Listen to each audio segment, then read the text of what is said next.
एक मराठा, एक मराठा, एक मराठा, भारत माता की भारत माता की जय शिवाजी, जय शिवाजी. तर मी तुमच्याशी अर्धा घंटा चर्चा करायला तयार. मराठा आरक्षणाचं बाबतीत आजपर्यंत काय झालं आणि पुढं काय होणार आहे त्याच्यावर तुम्ही चर्चा करायला तयार. आणि जर नाही काढला 30 जून पर्यंत तुम्ही सांगताल त्याप्रमाणे मी आंदोलनात सहभागी. छोटेवाल्यांना तुम्ही विचारा. अर्धा तास बसलो. जयसिंग भैया सगळीकडे होते. माझा मुलगा प्रत्येक वेळी आंदोलनात होता. तुम्हाला विरोध नाही. आम्ही काय आमचे माणसं किंवा आमचे प्रतिनिधी तुम्ही, आमच्या हक्काची माणसं तुम्ही. नंतर काय जे विचारायचे ते प्रश्न विचारा. काही अडचण नाही मला. तुम्ही माझेच आहेत आणि मी तुमचाच आहे. त्याच्यामुळं माझं म्हणणं ऐकून घ्या पहिल्यांदा. ऐका आता शांत आता शांत. मग बोला.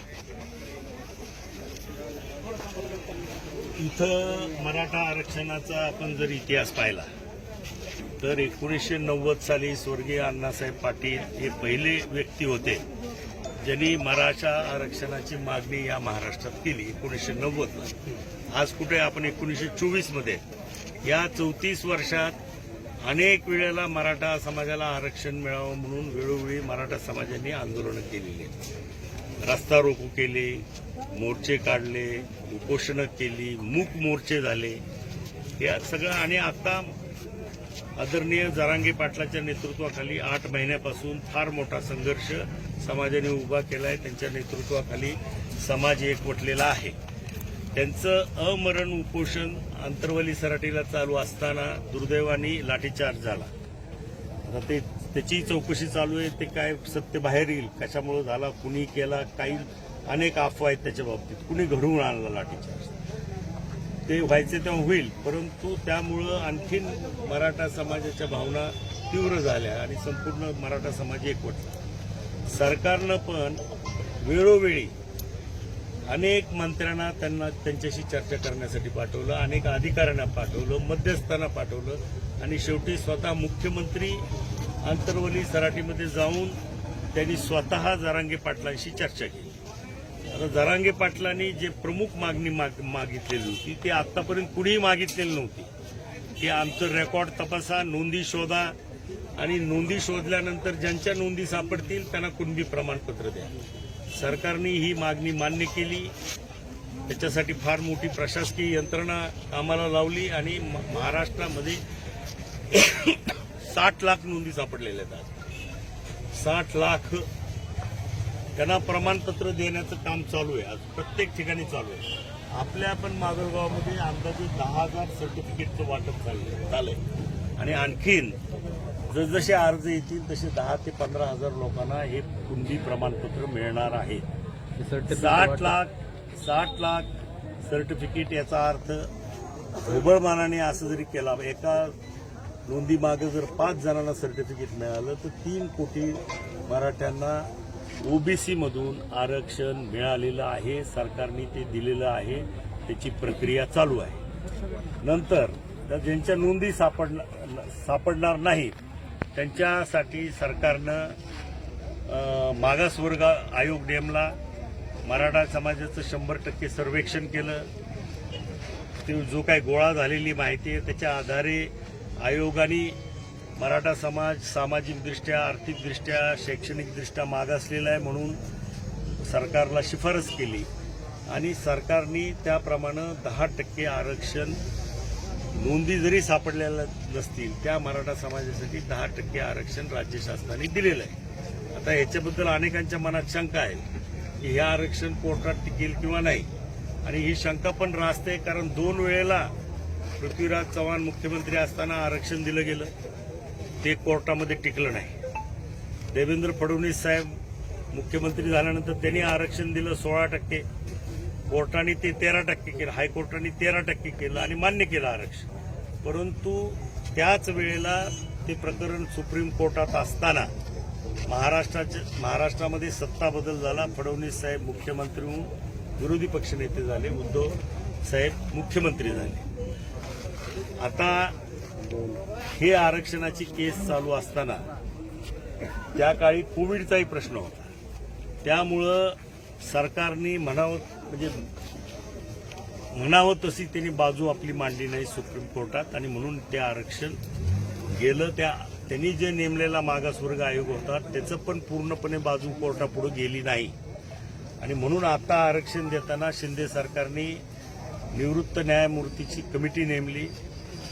2 वेळेला कोर्टाने का आरक्षण नाकारलं ह्याची कारणमीमांसा त्या समितीनं केली आणि आता जो कायदा केलेला आहे, ज्या त्रुटी हायकोर्टात आणि सुप्रीम कोर्टात दाखवल्या गेल्या त्या त्रुटीची पूर्तता करून आता हे आरक्षण दिलेलं आहे. त्याच्यामुळे मला माझ्यासारख्याला खात्री आहे की हे आरक्षण 100% कोर्टात टिकणार आहे.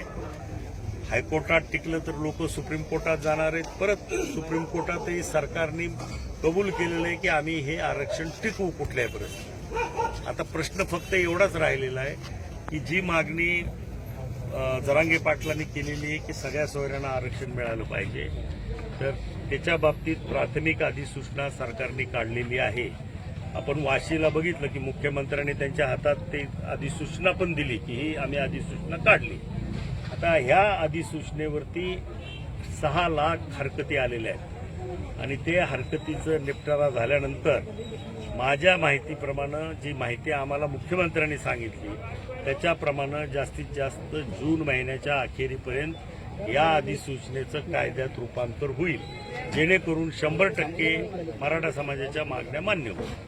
ही माझी भूमिका आहे आणि मी स्वतः एवढं म्हणजे सांगतो की हे जर अधिसूचना जूनपर्यंत नाही झाली तर आम्ही योग्य तो जाब सरकारला काय करायचे ते करू आम्ही मराठा समाजाच्या वतीने. झालं दादा तुमचा आता आमचा प्रश्न असा आहे की ज्या मुख्यमंत्र्यानं शिवाजी महाराज शपथ घेतली सगळ्या सोयऱ्याचा आदेश काढू म्हणून जे राजपत्र काढलं त्या राजपत्रात झालं काय?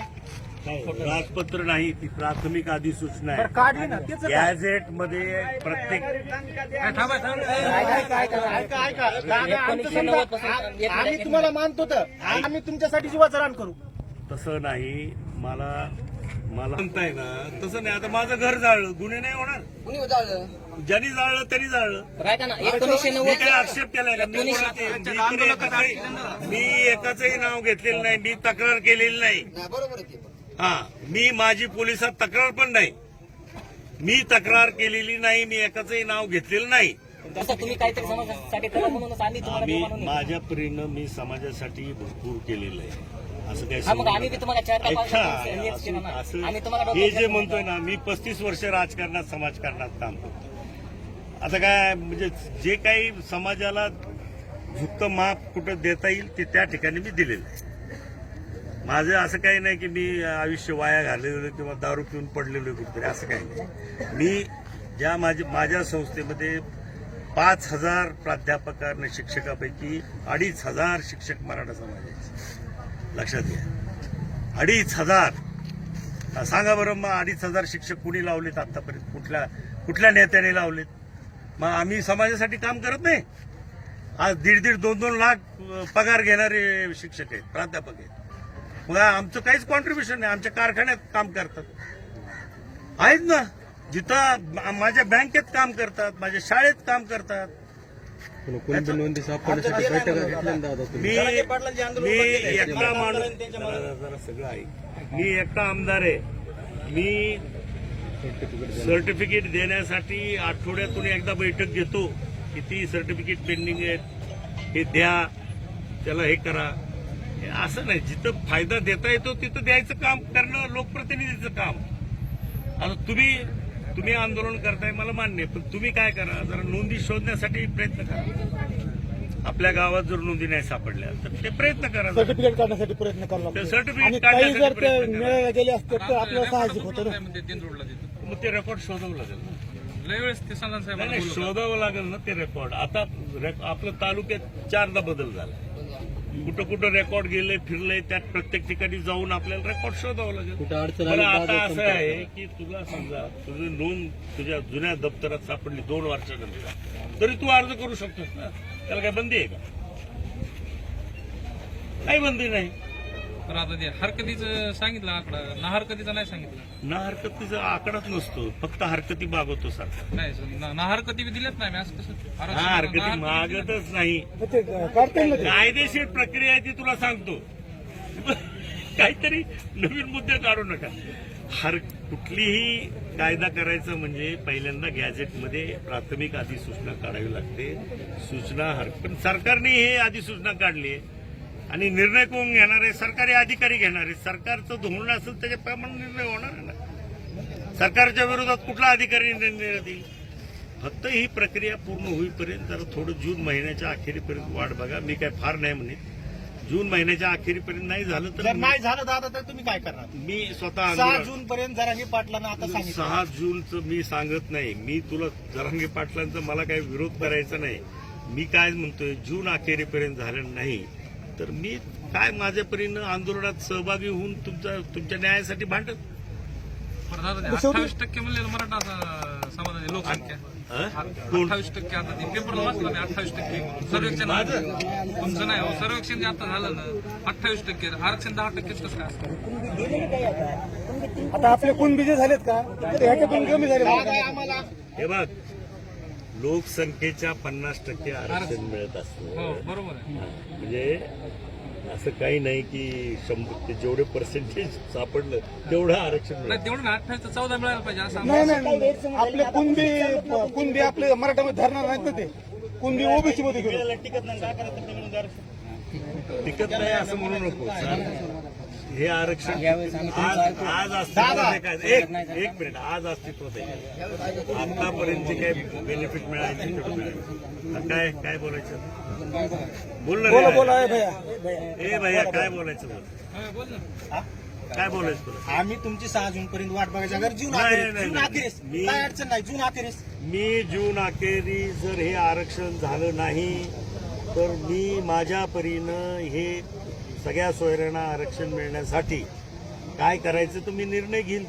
आम्ही तुमचं मी त्यावेळेस समाजानं तोपर्यंत काय करायचं? आता निर्णय समाजानं काय घ्यावा? प्रत्येक गोष्टीमध्ये थोडी वाट बघावी लागते. हे सकारात्मक आहे सरकार. शिंदे साहेब पहिले मुख्यमंत्री आहेत की ज्यांनी आरक्षण मिळावं म्हणून प्रामाणिक प्रयत्न केलेले आहेत. कुणबी नोंदी मागणी केल्याबरोबर संपूर्ण महाराष्ट्रात शोधायचा हे काय काम सोपं नाही. 90 वर्षाचं रेकॉर्ड तपासायचं हेही काम सोपं नाही. आणि आज जे काही 60 लाख नोंदी सापडल्यात त्यांना प्रमाणपत्र द्यायला सरकार बांधिले. ते प्रमाणपत्र द्यायची प्रक्रिया चालू आहे. शिंदे साहेबांनी दुसरं सगळ्या सोयऱ्यांनाही आरक्षण देण्याचं मान्य केलेलं आहे. ते आमचे मुख्यमंत्री आहेत. आम्ही त्यांच्याकडून त्यांच्या हाताला धरून सगळ्या सोयऱ्याच्या बाबतीतला आदेश काढू. आणि जर नाही काढला 30 जून पर्यंत तुम्ही सांगताल त्याप्रमाणे मी आंदोलनात सहभागी. एक मराठा, एक मराठा, एक मराठा. भारत माता की भारत माता की जय शिवाजी, जय शिवाजी.